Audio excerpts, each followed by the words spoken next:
லட்சக்கணக்கான இளம் தண்ணீர்களுக்கு ஒளியேற்றி வைத்துக் கொண்டிருக்கிறார் அமைச்சர் சுதாகர் அவர்கள், பொருளாதார அமைச்சர் கிஷோர் அவர்கள், துணைத் தலைவர் அவை சகோதரர் டாக்டர் முருகேசன் அவர்களே, வழக்கறிஞர் புடல் குபேந்திரன் அவர்களே, பொன்னேரி பாலாஜி அவர்களே, அன்புக்குரிய சகோதரர் சரவணன் அவர்களே, ஜெகன்ராஜ் அவர்களே, தேவிகா அவர்களே, அன்புக்குரிய சகோதரர் ஆனந்தவேல் அவர்களே, சகோதரர் டேசி அவர்களே, எழிலரசன் அவர்களே, இங்கே நல்ல எழுச்சியான பல்வேறு கருத்துக்களை இங்கே எடுத்து வைத்து இந்த ஸ்போர்ட்ஸ் வெல்ஃபேர் யூத் வெல்ஃபேர் அசோசியேஷனுடைய அமைப்பதற்கும் அதனுடைய எதிர்காலம் என்ன என்பதற்கும் நம்பிக்கை கூட்டில் அருமையான ஒரு விளையாட்டில் வந்திருக்கிற காங்கிரஸ் இயக்கத்தினுடைய சிறுபான்மை பிரிவினுடைய அமைப்பாளர் துணை அமைப்பாளராக இருக்கிற அன்புக்குரிய வழக்கறிஞர் அலிபுகாரி அவர்கள், காங்கிரஸ் இயக்கத்தினுடைய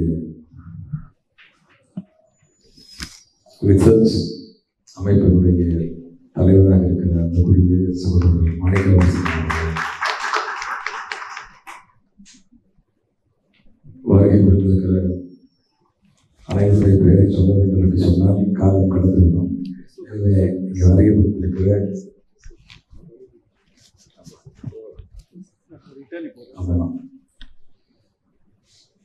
இங்கே சிறப்பு விருந்தினராக வருகை புரிந்திருக்கிற ஒலிம்பிக் அசோசியேஷனுடைய செயற்குழு உறுப்பினர், கேரளா மாநிலத்திலிருந்து ரெஸ்லிங் அசோசியேஷனுடைய சார்பாக இருக்கிற அன்புக்குரிய சகோதரர் பிரசூத் அவர்களே,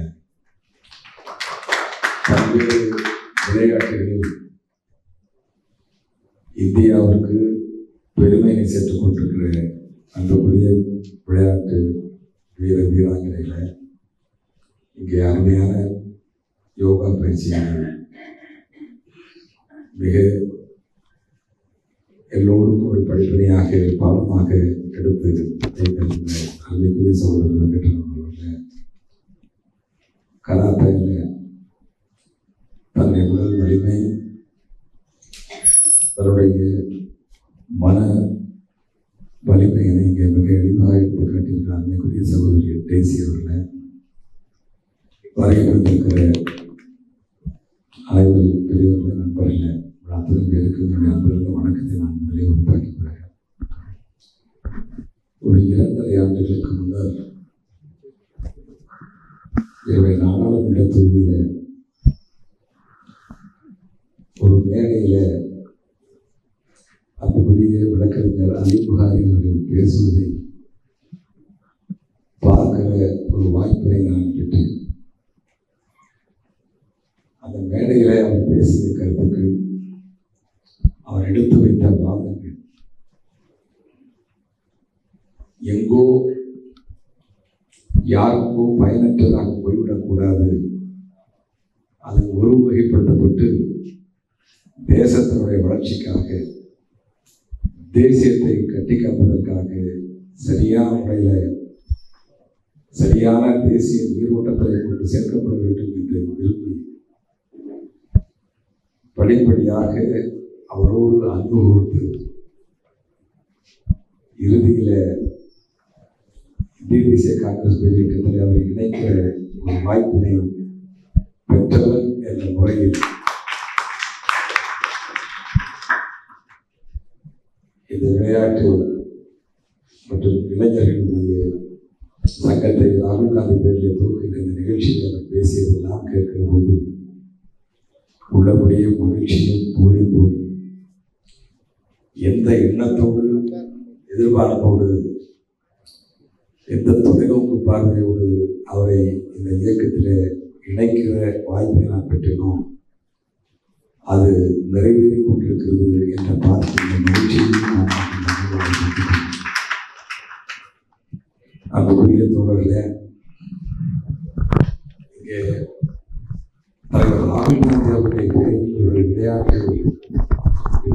சங்கத்தை உருவாக்க வேண்டும் என்று நாங்கள் சொல்லாகிறவர்கள் மனதுவாசலுக்கு பேசுகிறது. அரசாங்கத்தினுடைய எதிர்ப்பு உருவாக்கும் என்று நாங்கள் ஒருவரும் கற்பனையை எதிர்பார்க்கவில்லை. ஆனால் அரசாங்கத்தில் இது பதிவு செய்யப்படுகிற போது திரு ராகுல் காந்தியுடைய பேரில் அதற்கு தேவைப்பதற்கு அவர்கள் ஒத்துழைப்பு நல்க மாட்டோம் என்று சொல்லுகிற போது இன்றைய இந்தியா எந்த நிலையில் சென்று கொண்டிருக்கிறது என்பதற்கு இதைவிட ஒரு சிறந்த எடுத்துக்காட்டை என்னால் பார்க்க முடியாது. வரலாறுகள் திருப்பி எழுதப்பட்டுக் கொண்டிருக்கிறது, வரலாறுகள் திசை திருப்பப்பட்டுக் கொண்டிருக்கிறது என்று அரசியல் நிலையில் பேசுகிறது. ஆனால் அது உண்மை என்பதற்கு இதுவும் ஒரு சிறந்த எடுத்துக்காட்டு. இந்த விளையாட்டுத் துறையை பொறுத்தவரை, இளைஞர்களுடைய நலனை பொறுத்தவரை இந்திய தேசிய காங்கிரசுக்கு இருக்கிற பங்களிப்பு என்பது இந்தியா எந்த அளவுக்காவது விளையாட்டுத் துறையில முன்னேறி இருக்கிறது என்று சொன்னால் அதனுடைய அடித்தளத்தை, அதற்கான அஸ்திவாரத்தை மட்டுமல்ல, கட்டமைப்பை உருவாக்கி கொடுத்த பெருமை இந்த அரங்குக்கு தான் இருக்குமே தவிர வேறு யாரும்.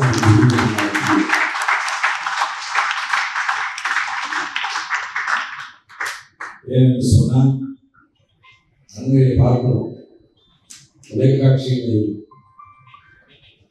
நாம் பார்ப்போம் என்று சொன்னாலும் சரி, பத்திரிகைகளை பார்ப்போம் என்று சொன்னாலும் சரி, நம்முடைய அன்புக்குரிய சகோதரர் வெங்கட்ராமன் அவர்கள் சிறப்பான ஒரு பயிற்சியை, யோகா பயிற்சியை நடத்தியிருக்கிறார்.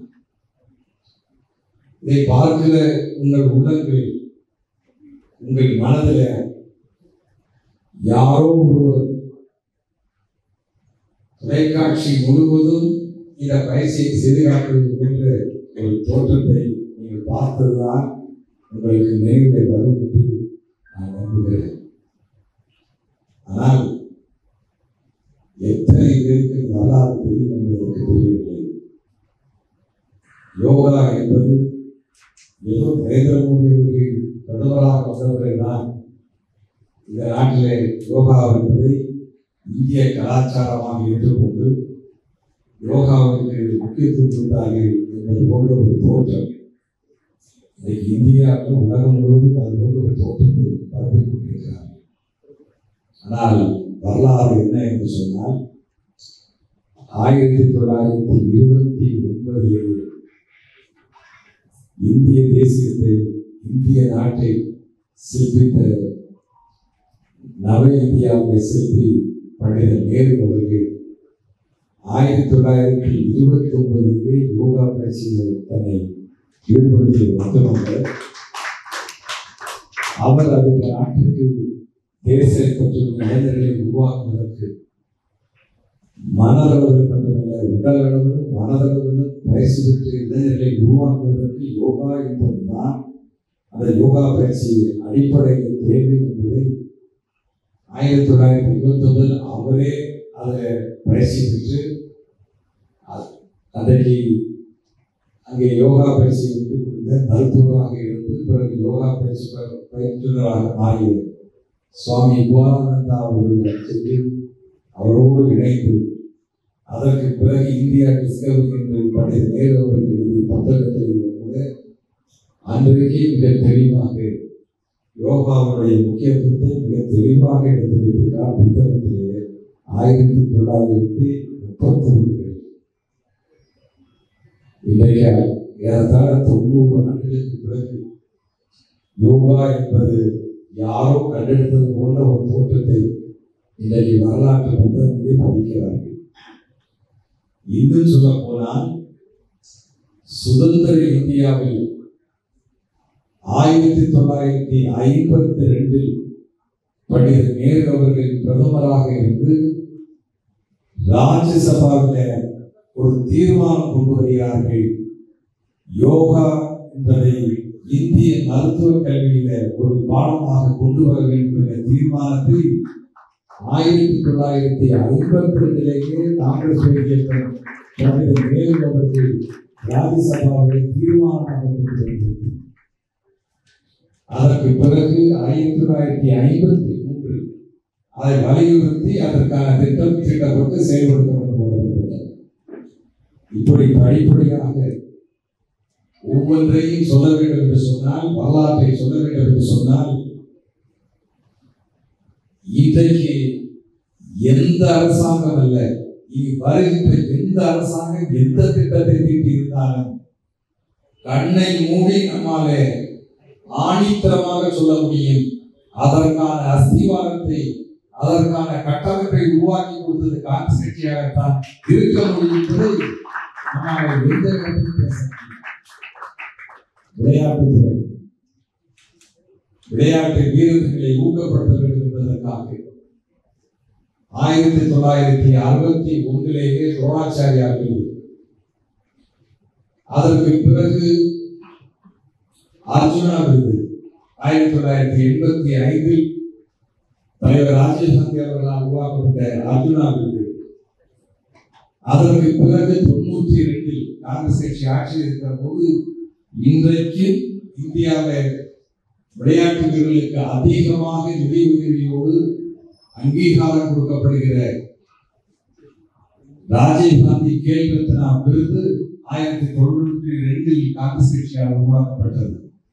ஆனால் வரலாற்றை திசைதிருப்ப வேண்டும் என்பதற்காக வரலாற்று உண்மைகளெல்லாம் மூடி மறைத்து நாட்டை யார் கட்டமைத்தார்களோ அவர்களை உலகிற்கு தெரியப்படுத்தக்கூடாது, அடுத்த தலைமுறை தெரிந்து கொள்ளக்கூடாது என்பதற்காக நம்முடைய பிரதமர் அவர்கள், மோடி அவர்கள், ராஜீவ் காந்தி அவருடைய பெயரில் இருக்கிற அந்த கேல் ரத்னா விருது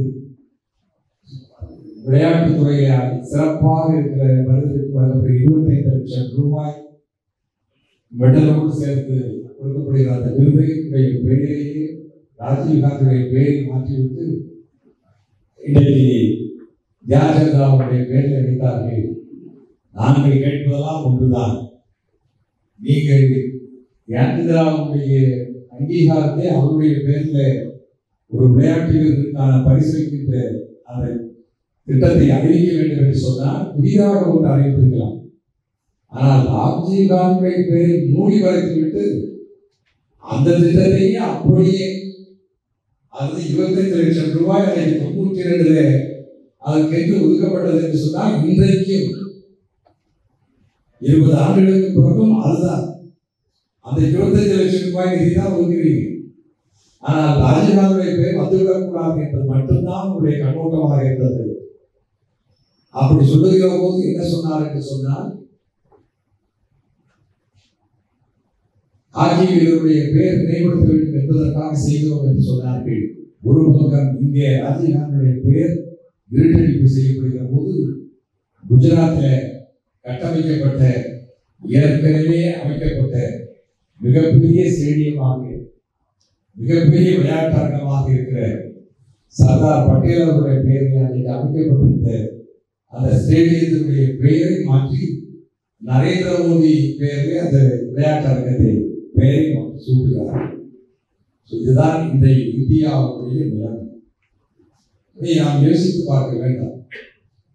விளையாட்டுத்துறையை பொறுத்தவரை ஆரம்பிக்கப்பட்டது என்று சொன்னால் 1982 அதை இந்திரா காந்தி அவர்கள் பிரதமராக இருக்கிற போதுதான் இந்தியாவிலே முதலாக ஏசியன் கேம்ஸ் விளையாட்டை அன்றைக்கு கொண்டு வரப்பட்டது. இன்றைக்கு நாம் பார்க்கிற தொலைக்காட்சி, இன்றைக்கு தொலைக்காட்சியை பார்த்து அந்த தொலைக்காட்சியின் மூலமாகத்தான் காங்கிரஸ் கட்சியுடைய வரலாற்றை மூடி மறைக்கிற சம்பவம் இன்றைக்கு நாம் பார்க்கிறோம். ஏதோ யாரோ இந்தியாவை, இந்த நவீன இந்தியாவை, இன்றைய இந்தியாவை கட்டமைத்தது போன்ற ஒரு தோற்றம். ஆனால் வரலாறை திருப்பி பார்ப்போம் என்று சொன்னால், இன்றைக்கு இந்த தொலைக்காட்சி என்று சொல்ற டிவி பெட்டி இந்தியாவுடைய குக்கிராமங்கள்லாம் அன்றைக்கு கொண்டு வரப்பட்டது என்று சொன்னால், அது இந்தியாவுடைய அந்த இந்திரா காந்தி அவர்கள் ஏசியன் கேம்ஸ் விளையாட்டை நடத்திய போது அன்றைக்கு தான் மக்கள் அதை பார்ப்பதற்காக இந்தியாவோடு இந்த தொலைக்காட்சி அன்றைக்கு மக்கள் மத்தியிலே பிரபலமானது என்பது அன்றைக்கு உள்ள வரலாற்றை நினைவுக்கு பார்த்தால் எல்லோருக்கும் தெரிய முடியும். அன்றைக்கு அந்த ஏசியன் கேம் விளையாட்டை நடத்துவதற்காக கட்டமைக்கப்பட்ட பல்வேறு விளையாட்டு அரங்குகள் தான் பல விளையாட்டு வீரர்கள் பயிற்சி பெற்று வருவதற்கு சிறந்த வீரர்களாக உருவாவதற்கு அமைக்கப்பட்ட கட்டமைப்பு. அதற்கு பிறகு 2010 டெல்லியில காமன்வெல்த் விளையாட்டை நடத்திய போது இன்றைக்கு இந்தியா புதிய டெல்லி, புதுடெல்லி என்ற பார்க்கிற அந்த டெல்லி மாநகரத்தினுடைய வளர்ச்சி யாரோ இன்றைக்கு டெல்லியினுடைய வளர்ச்சிக்கு காரணம் கொண்ட ஒரு தோற்றம் உருவானாலும் கூட உண்மையான 2007-8க்கு முன்னர் இருந்த டெல்லி, 2008-10க்கு பிறகு இருந்த டெல்லி என்பதை சிந்தித்து பார்ப்போம் என்று சொன்னால் இன்றைக்கு டெல்லியில் இருக்கிற விளையாட்டுக்காக அமைக்கப்பட்ட கட்டமைப்புகள், பாலங்கள், வீரர்கள் வந்து செல்வதற்காக உலக இந்த காமன்வெல்த் பயிற்சி வருவதற்காக நாம் பல்வேறு நாடுகளுக்கு வந்து விளையாட்டு வீரர்கள் தலைவர்கள் வந்து செல்வதற்காக அமைக்கப்பட்ட அந்த கட்டமைப்பு தான் இன்றைக்கு இருக்கிற நவீன புதுடெல்லி. அந்த அளவுக்கு விளையாட்டுத்துறைக்கு இந்தியா முழுவதும் எங்கு பார்த்தாலும் சரி கட்டமைப்புகளை உருவாக்கி கொடுத்து விளையாட்டு வீரர்களை ஊக்குவித்த பெருமை காங்கிரஸ் கட்சிக்கு இந்த அரங்கத்திற்கு.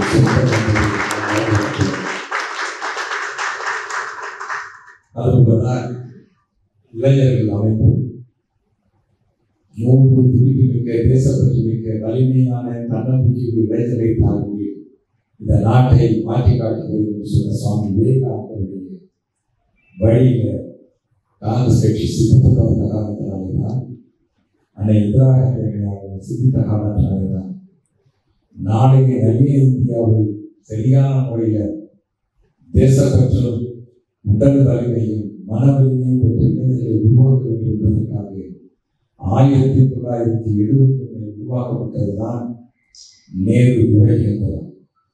அந்த நேரு யுவ கேந்திரா அதிலிருந்து 1971 தூக்கப்பட்டு அதற்கு பிறகு 87 அதற்கு பிறகு கட்டமைக்கப்பட்ட நேரு யுவ கேந்திரா செங்கதன் உருவாக்கப்பட்டு இன்றைக்கு இந்தியா முழுவதும் கிராமங்களில் இளைஞர்களை வழிநடத்தி செல்வதற்கு விளையாட்டை ஊக்குவிப்பதற்காக ஒரு கிராமத்தில் இருக்கிற 10 இளைஞர்கள் ஒன்று சேர்ந்து அவர்கள் தன்னுடைய உடல் வலிமையை விளையாட்டுகளை இந்த விளையாட்டாக இருந்தாலும் சரி அந்த விளையாட்டுகளில் அவர்கள் தன்னை வல்லமை படைத்தவர்களாக ஆக்கிக் கொள்வதற்கு பயிற்சி எடுக்க வேண்டும் என்று சொன்னார். அதற்கு நிதி உதவி தருகிற அளவுக்கு இன்றைக்கு அந்த துறை உருவாக்கப்பட்டதுன்னு சொன்னார். அந்த நேரு உருவாக்கப்பட்டது காங்கிரஸ் கட்சியால், காங்கிரஸ் கட்சியினுடைய தலைவர்களால் அப்படி உருவாக்கப்பட்டு படிப்புகிறார். அதுதான் ஸ்போர்ட்ஸ் என்று ஒரு தனித்துறை. அந்த தனித்துறையாக விளையாட்டு மற்றும் இளைஞர்கள் துறையாக இருந்த அவற்றிலிருந்து பிரிக்கப்பட்டு விளையாட்டுக்கென்று தனி செயலர் நியமிக்கப்பட்டு அது தனி துறையாக டிபார்ட்மெண்டாக அமைக்கப்பட்டது காங்கிரஸ் கட்சியின் ஆட்சி காலத்தில் தான். இப்படி நாம் சொல்ல வேண்டும் என்று சொன்னார், ஒவ்வொன்றாக ஒவ்வொரு துறையாக நான் எடுத்து சொல்ல வேண்டும் என்று சொன்னாலும் சரி, அத்தனையும் ஒவ்வொரு காலகட்டத்திலும் இன்றைய இந்தியா, இன்றைக்கு நாம் பார்க்கிற இந்தியா, இந்த இந்தியா என்பதை பார்க்கிறோமே அந்த அளவுக்கு உருவாக்கப்படுவதற்கு காரணமாக இருந்த தேசிய இயக்கத்தினுடைய சார்பாக இன்றைக்கு நம்முடைய நண்பர்கள் தலைவர் ராகுல் காந்தி அவருடைய பெயரில் அவரே ஒரு சிறந்த அறிவர் வீரராக பேசுகிறவராக, ஆனால் தன்னை பிரபலப்படுத்திக் கொள்ளாமல் விளம்பரப்படுத்திக் கொள்ளாமல் மற்றவர்களைப் போல சுய விளம்பரத்திற்காக ஆசைப்பட்டவர்கள் இல்லாத காரணத்தினாலே எப்பொழுதுமே அப்படிதான் நிறைய தழும்புவதில்லை. யோக குளத்துல கொஞ்சம் தண்ணி இருந்துச்சுன்னா அது முன்னாள் நல்லா சாப்பிடுவோம். ஆனால் நிறைந்து வடிகிற போது அந்த குளத்திலிருந்து ஒளி வருவதில்லை. எனவே அது போன்ற காலைப்புறங்கள் இன்றைக்கு தன்னை முன்னிலைப்படுத்தி ஏதோ தன்னால் தான் இந்த நாடு இன்றைக்கு உருவாக்கி இருக்கிறது என்பது போன்ற ஒரு தோற்றத்தை இன்றைக்கு உருவாக்கி கொண்டிருக்கிறார்கள். அந்த நிலைமையெல்லாம் மாற்றப்பட வேண்டும் என்று சொன்னார். நாளைய இந்தியாவை, உண்மையான இந்தியாவை, நாம் பெற்ற சுதந்திரத்தை 75வது ஆண்டு இன்றைக்கு நாம் எண்ணிக்கொண்டிருக்கிற போது ஏதோ விழா எடுப்பதன் மூலமாக மட்டுமே இந்தியாவுடைய சுதந்திரத்தை காத்துவிட முடியாது. ஆனால் இந்திய பெற்ற சுதந்திரத்தை தனியாரிடம் அடகு வைக்காமல் இருக்கப்பட வேண்டும் என்று சொன்னால் இந்த ராகுல் காந்தி அவர்கள் பெயரில் சொல்லப்பட்ட இந்த ஸ்போர்ட்ஸ் அகாடமி, இளைஞர் நல முன்னேற்ற இளைஞர் சங்கம், இது ஒவ்வொரு கிராமத்திலும் இருக்கிற இளைஞர் சமுதாயத்தை இணைத்து நாளை இந்தியாவை பாதுகாக்கிற பொறுப்புக்கு நாம் கொண்டு வர வேண்டும். அன்போடு நாம்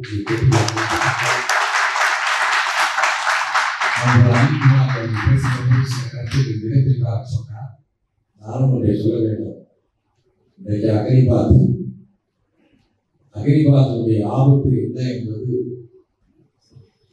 தயவுசெய்து எல்லோரும் ஒரு நாள் சிந்தித்து பார்க்க வேண்டும். இது இன்னொரு வழியை பார்க்கிற போது நான் சென்னையில் முதல்வராக அண்ணா சட்டமன்ற உறுப்பினராக தேர்ந்தெடுக்கப்பட்டு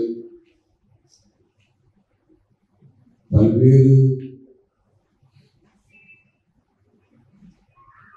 செயல்களை செய்கிற வன்முறையில் ஈடுபட்ட சில தாராக்களை கட்டுப்படுத்துவதற்கு நான் முயற்சி இருக்கிற போதுதான் எப்படி நம் ஊரில் எல்லாம் இளைஞர்கள் தவறான வழியில அவர்கள் கையாளப்படுகிறார்கள் என்பதை தெரிந்து கொள்கிற வாய்ப்பினை நான் அளிக்கப்பட்டேன். நான் பார்க்கிறோம் பல்வேறு கொலை குற்றங்கள், கொடூர செயலில் ஈடுபடுகிற இளைஞர்களுடைய வயதை பார்ப்போம் என்று சொன்னால் 17 வயது 18 வயது இளைஞர்களாகத்தான். அந்த இளைஞர்களுக்கு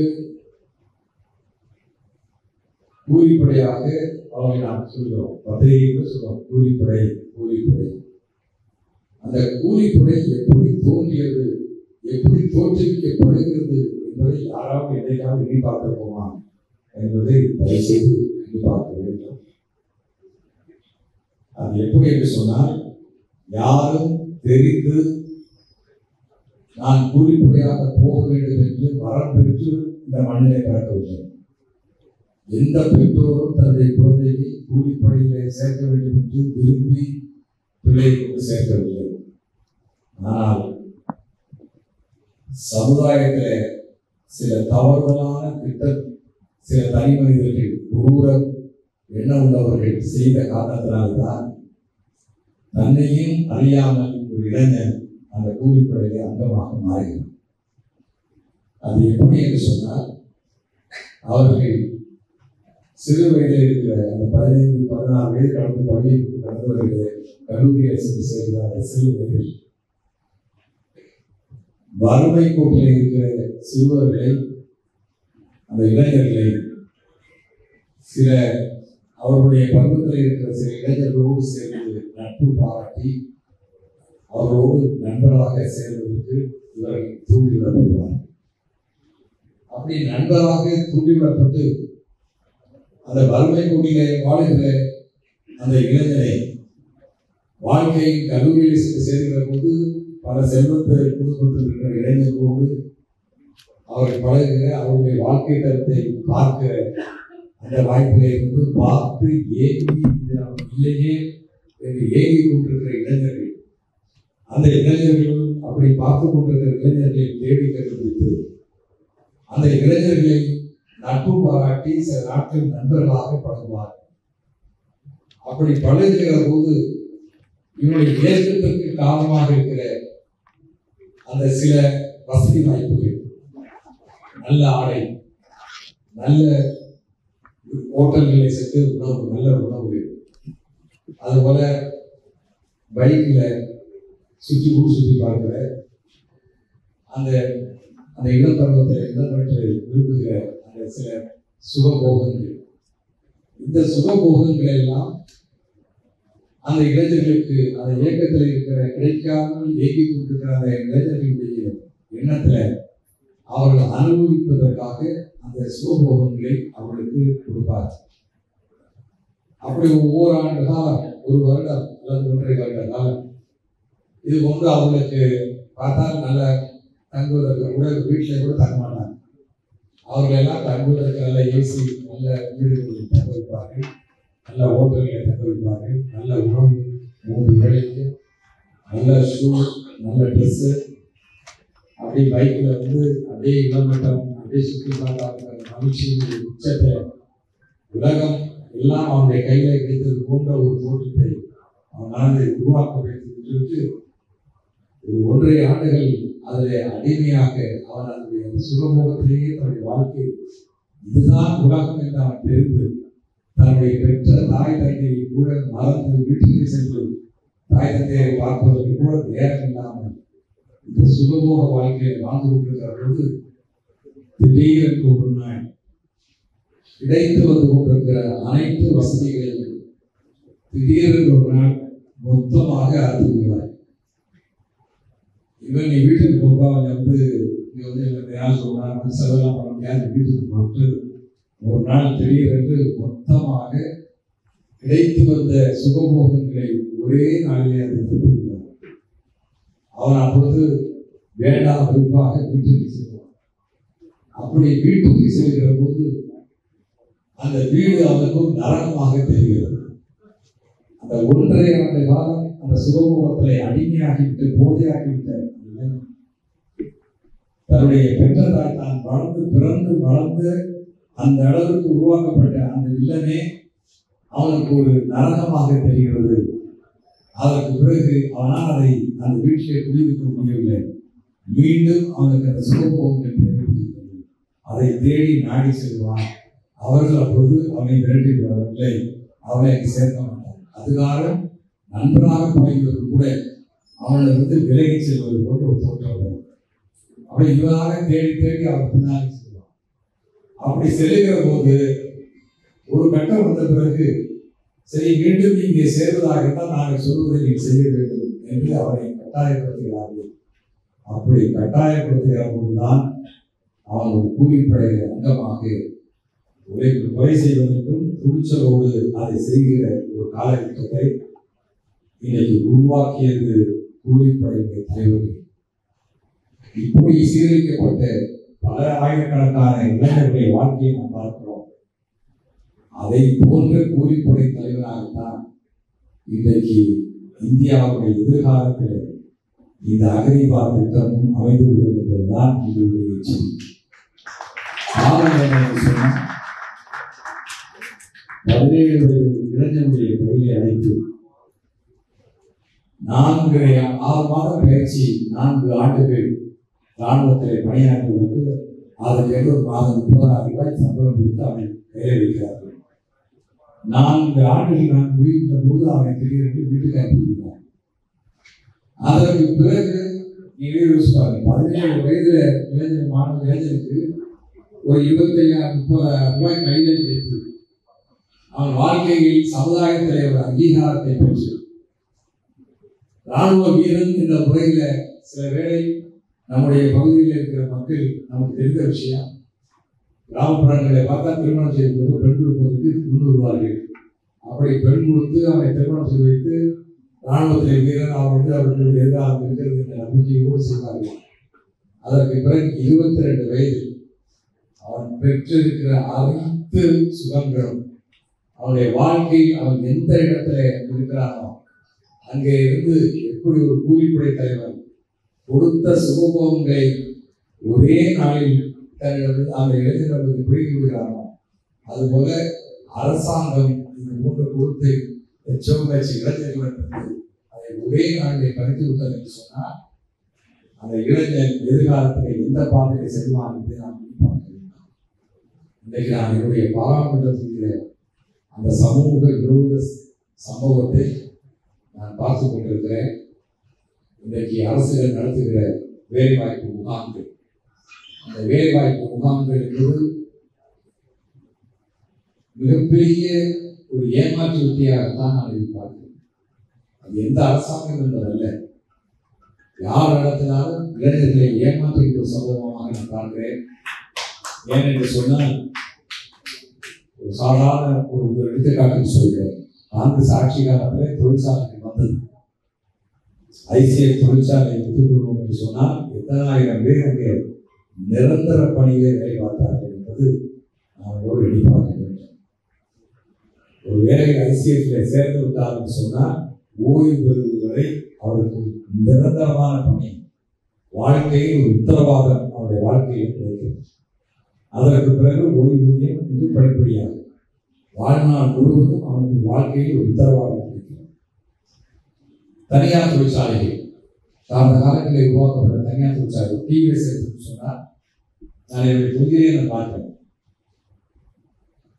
காங்கிரஸ் 71 அந்த தொழிற்சாலை அமைக்கப்பட்ட போது இன்றைக்கு வரை 10 ஆண்டுகளுக்கு முன்னங்களை பார்ப்போம் என்று சொன்னால் 5000 பேர் அதில் நிரந்தர பணியாளர்களாக பணியாற்றி கொண்டிருந்தார்.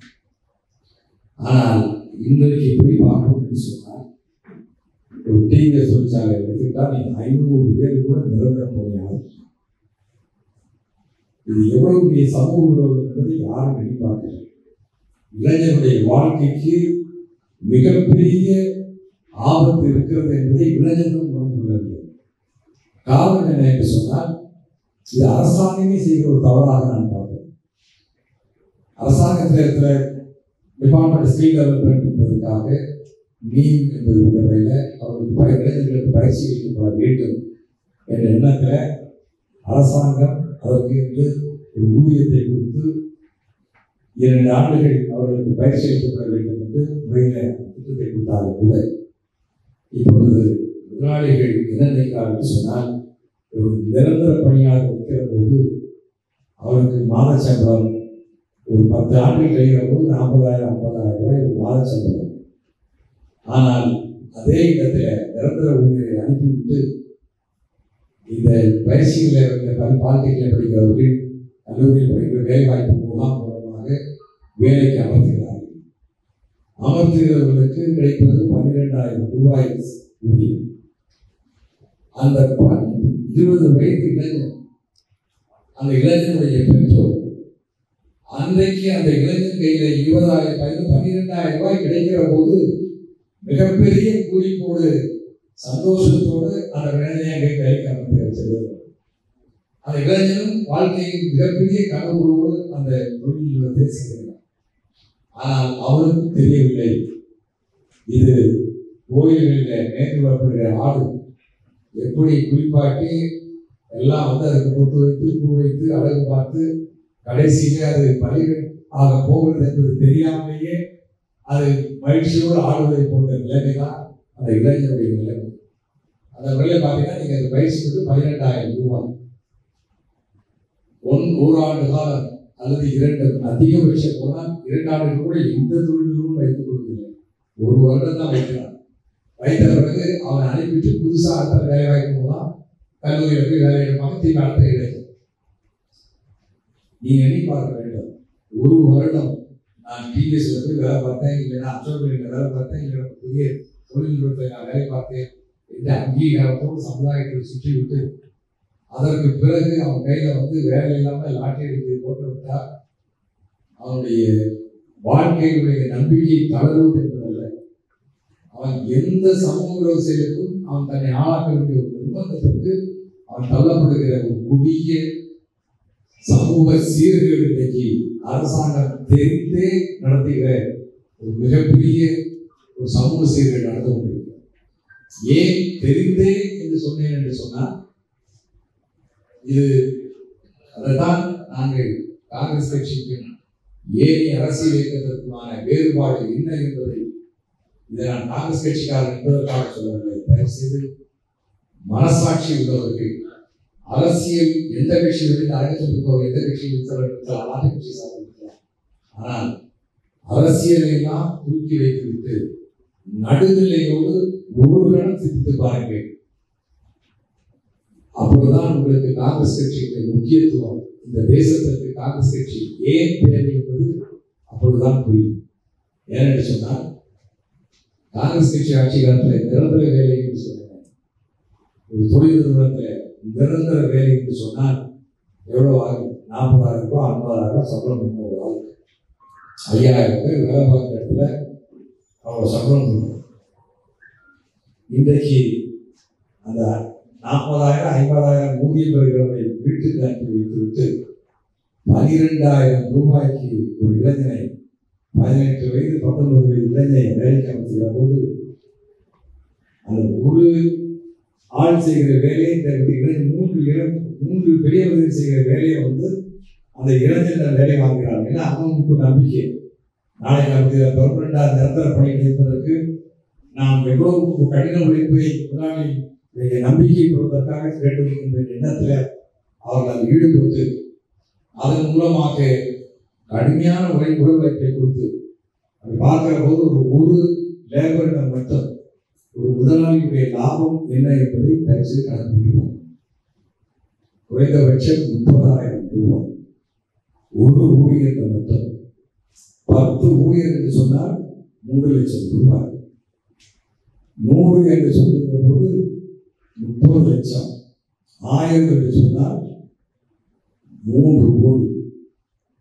ஒரு 4,000 ஊழியர்களை வெளியே அனுப்பினார் என்று சொன்னால் 12 கோடி ரூபாய் ஒரு மாதம். ஒரு வருடம் ஏறத்தாழ 150 கோடி ரூபாய். பல்லாயிரக்கணக்கான இளைஞருடைய வாழ்க்கையை நம்பிக்கையை சீரழித்துவிட்டு ஒரு தனி மனிதர் ஈட்டுகிற தொகை ஒரு வருடத்தில் மட்டும் ஏறத்தாழ 150 கோடி என்று சொன்னால் நாளைக்கு இந்தியா எப்படி இருக்கும் என்று எண்ணிப்பார்கள்.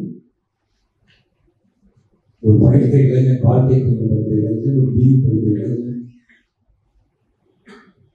12 வருடம் அல்லது 1 வருடம் 12,000 ரூபாய் ஊதியத்தை பெற்று நானும் கம்பெனியில் வேலை பார்த்தேன். எக்ஸ்பீரியன்ஸ் சுட்டிவிட்டு அதற்கு பிறகு அவனுடைய எதிர்காலம் என்ன என்பதை எண்ணிப்பார்கள். இதைத்தான் இன்றைக்கு அரசாங்கம் ஊக்குவிக்கிறது. முதலாளிகள் பல கோடிகளுக்கு அருகிலாக உழைத்து கொண்டே போகிறார்கள்.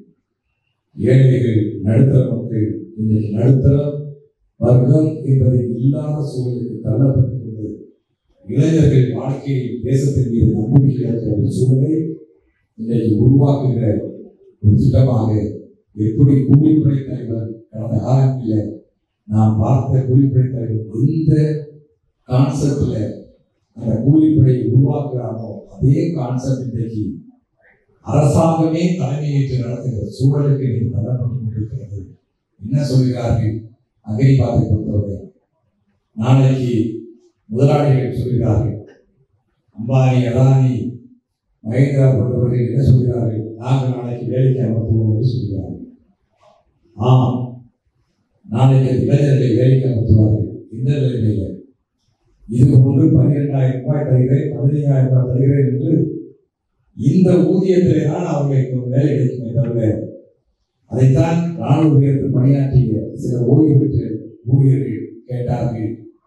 மஹேந்திரா நிறுவனத்துறை தலைவர் அவர்கள் இந்த அகரிபாத்தை வரவேற்று அறிக்கை கொடுத்த போது நாங்கள் வேலைகளை தெரிவிப்பது நான் வைக்கிறோம் என்று சொன்னபோது அன்றைக்கு அந்த ராணுவத்தில் இருக்கிற பல ஊழியர்கள் கேட்டார்களே, ஏன் இன்றைக்கு சொல்லுகிற நீங்கள் இது ராணுவத்தில் பயிற்சி பெற்றவர்களுக்கு, ஓய்வு பெற்றவர்களுக்கு வேலை அளிக்க வேண்டும் என்று அரசாங்கம் பல காலங்களாக சொல்லிக் கொண்டிருக்கிறது. இதுகாலம் உங்கள் நிறுவனத்தில் பணியாற்றுகிற எந்த அதிகார வர்க்கத்தில் ஒரு ராணுவ வீரரை, ஓய்வு பெற்ற ராணுவ வீரரையாவது நீங்கள் நியமித்திருக்கிறீர்களா என்று கேட்டபோது எந்த தொழிலதிபருக்கும் பதில் சொல்வதற்கு வாய்ப்பு இருக்க முடியாது. இதுதான் ஒரு சமுதாயத்தில் இருக்கிற மிகப்பெரிய சீரழிவு. இதைத்தான் தொலைநோக்கு கண்ணோட்டத்தோடு இங்கே அருள்மிகு அவர்களுடைய சகோதரர் சுதாகருடைய டாக்டர் சொன்னார்கள், அடுத்த தலைமுறையை சிந்திப்பவன், அடுத்த தேர்தலை சிந்திப்பவன் அரசியல்வாதி, அடுத்த தலைமுறையை சிந்திப்பவன் தலைவர் என்று ஜான் எஃப் கென்னடி அவர்கள் சொன்ன அந்த புனிதமான வார்த்தைகளை எடுத்து சொன்னார்கள்.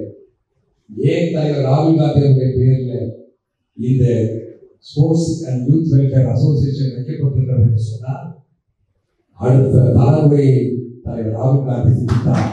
அதற்காகத்தான் அமெரிக்கா திட்டத்தை இந்தியாவில் முதன்முறையாக கண்டித்தவரும் இது இளைஞர்களுக்கு எதிர்காலத்தை மிகப்பெரிய சூழ்நிலைக்கும் என்று சொன்னவரும் தலைவர் ராகுல் காந்தி. இதைத்தான் 3 புதிய விவசாய சட்டத்தை சங்கத்தை இந்த மண்ணிலே கொண்டு வந்த போது பல்வேறு பத்திரிகைகள் பாராட்டியது, பல்வேறு அரசியல்கள் கூட ஒரு காலகட்டத்தை விவசாய சங்கங்கள் கூட பாராட்டியது. ஆனால் தலைவர் ராகுல் காந்தி தான் அதை முதலாக உணர்ந்து கொண்டு அதை எதிர்த்து இது மிகப்பெரிய கொடூர சட்டம், இது விவசாயிகளுடைய முதுகெலும்பை ஒழித்துவிடும், 10 முதலாளிகள் இந்த நாட்டுடைய அனைத்து விவசாயிகளையும் அடிமையாக்கி விடுவார்கள் என்று அதை உணர்ந்து கொண்டு பஞ்சாப்ல இருந்து டெல்லிக்கு டிராக்டர்ல கண்டன ஊர்வலத்தை நடத்தியவர் தலைவர் ராகுல் காந்தி. அதற்கு பிறகுதான் இந்த நாட்டுடைய விவசாயிகளே அதை எதிர்த்து ஓட்டுக்கு வந்தார்கள். அதனுடைய விளைவு லட்சக்கணக்கான விவசாயிகள் மாத கணக்கில் குடும்பத்தோடு ரோட்டிலே சந்தித்த பிறகுதான் இன்றைக்கு மோடி அந்த 3 குடி சட்டத்தை பின்வாங்கினார். எனவே அது மட்டுமல்ல, 2020 பிப்ரவரி திங்கள் 2-3 நினைக்கிறேன், தலைவர் ராகுல் காந்தி தான் முதல் எச்சரிக்கை இந்த நாட்டுக்கு கொடுத்தார். கொரோனா என்ற கொடிய நோய் இந்திய மக்களை சூறையாடிவிடும், எச்சரிக்கையோடு தடுப்பதற்கான முயற்சி இருங்கள் என்று சொன்னபோது ஆட்சியில் இருந்தவர்கள் ராகுல் காந்தியை ஏளனப்படுத்தினார்கள், கொச்சைப்படுத்தினார்கள். ராகுல் காந்திக்கு கொரோனாவுடைய அறிவில்லை, அதை பற்றிய சிந்திப்பதற்கு கூட அவருக்கு திறமை இல்லை, அப்போது இதெல்லாம் விமர்சனம் செய்தார்கள். அவருடைய விளைவு பெண்களின் என்ன என்று சொன்னார், 47 லட்சம் குடும்பம், 47 லட்சம் பேர் இந்த நாட்டில் அந்த கொரோனா நோய்க்காக பலியானார்கள் என்ற உண்மை சம்பவத்தை எத்தனை பேர் கொண்டு பார்த்திருக்கிறோம்.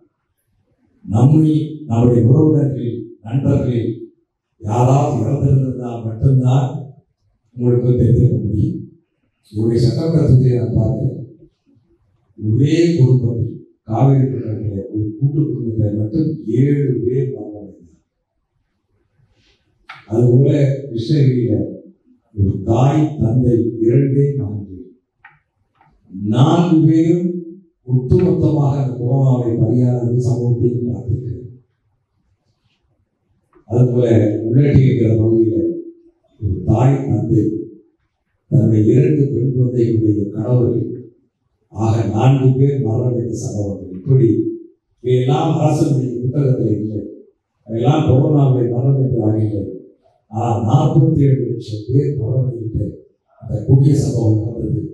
ஆனால் 2020 பிப்ரவரி 2ஆம் தேதி ராகுல் காந்தி அரசை எச்சரிக்கை செய்த போது, மோடியை எச்சரிக்கை செய்த போது, கொரோனாவை தடுப்பதற்கான நடவடிக்கை உடனடிக்கு வெளிநாட்டில் வருகிற உடனடியாக அதற்கு சோதனை செய்து அதை தடுக்க வேண்டும், இல்லை என்று சொன்னால் இந்தியா பொருளாதாரம் சீரழிந்துவிடும், இந்திய மக்களை இழக்க வேண்டிவிடும் என்று சொன்னபோது பாராளுமன்றத்திலேயே வேற எங்கேயும் வெளியில் சொல்வதெல்லாம் கூட வேறு, பாராளுமன்றத்திலேயே ஏளனப்படுத்தினார்கள். இன்றைக்கு இந்தியா முழுவதும் விளம்பரப்படுத்துகிற அந்த முகக்கவசம் அணிந்து செல்ல வேண்டும் என்று இன்னைக்கு எங்கு பார்த்தாலும் விளம்பரம் இருக்கிறதே. பாராளுமன்றத்தில் அன்றைக்கு நாங்கள் முகக்கவசம் அணிந்து செல்கிற போது பாராளுமன்றத்துடைய தலைவரே ராஜ்யசபாவில இந்த துணை ஜனாதிபதி வெங்கையா நாயுடு, இங்கே ஓம் பிர்லா அவர்கள் மக்களவையில் முகக்கவசம் அணிந்து வருகிறவர்கள் வெளியே செல்ல வேண்டும், உள்ளே அனுமதிக்க மாட்டேன் என்று அன்றைக்கு அத்தனை சர்வாதிகாரத்தோடு அன்றைக்கு சொன்னார்கள். ஆனால் பின்விளைவு அவர்கள் குடும்பத்தில் யாரும் நடக்கவில்லை. ஆனால் சாமானியன் 47 லட்சம் பேர் இறந்து 47 லட்சம் குடும்பங்கள் நடுவீதிக்கு வந்தது. பல தொழில் நிறுவனங்கள் மூடுவிழா கண்டது, பொருளாதாரம் சீரழிந்தது. இவையெல்லாம் தொலைநோக்கு பார்வையுள்ள தலைமைக்குத்தான் முன்னரே எச்சரிக்கை உணர்வோடு கண்டுபிடிக்க முடியும். அப்படி அடுத்த தலைமுறை சிந்திக்கிற தலைமுடைய பெயரில் இன்றைக்கு இந்த விளையாட்டு மற்றும் இளைஞர்களுடைய நலசங்கத்தை அங்குரிய சகோதரர் விஜயலட்சுமி சுதாகர் போன்றவர்கள் இணைந்து நடத்தியிருக்கிறார்கள். இந்தியாவுடைய எதிர்காலத்தில் நல்ல இளைஞர்களை, நல்ல விளையாட்டு வீரர்களை அவர்களை ஊக்குவிப்பதற்கு அவர்களை பல்வேறு உலக அளவில் அமைச்சர்கள் விவகாரங்கள் சொன்னது போல சைனாவை மிஞ்சுகிற பல்வேறு போட்டிகளில் சைனா 61 விழுக்காடு என்று சொன்னால் அதை விட இந்தியா 70 விழுக்காடை பெற்று சைனாவை பின்தள்ளுகிற ஒரு சூழலுக்கு நம்மை உருவாக்குவதற்கு இந்த சங்கம் எந்தெந்த முயற்சி எடுத்தாலும் அதற்கு நாடாளுமன்ற தேச நலனில் அக்கறை உள்ள ஒரு சாமானியர் என்ற முறையில் மிகப்பெரிய வளர்ச்சி பெற வேண்டும் என்று வாழ்த்தி வாய்ப்பு நன்றி கூறுகிறேன்.